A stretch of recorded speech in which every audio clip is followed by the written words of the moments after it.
আল্লামা যখন ইন্তেকাল করলেন, আমি তখন মালয়েশিয়া থেকে যুক্তরাষ্ট্রে একটা কনফারেন্সে যোগ দিতে যাচ্ছি, কাতার এয়ারলাইন্সে। মালয়েশিয়া থেকে দোহাতে নামলাম। দোহায় যখন আমার ট্রানজিট, তখন শুনতে পেলাম যে আল্লামা বিদায় নিয়েছেন। সোশ্যাল মিডিয়ায় শুনে বিশ্বাস করতে পারলাম না। মুহূর্তের মধ্যেই মাসুদ সাইদি ভাইকে মেসেজ করলাম, উনি কোনো উত্তর দিতে পারলেন না।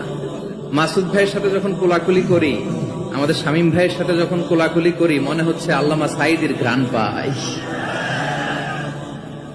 শরীরটা লিটারালি কাঁপছিল, নিজেকে মানাতে পারছিলাম না, বিশ্বাস করতে পারছিলাম যে আসলে আল্লামা বিদায় নিয়েছেন।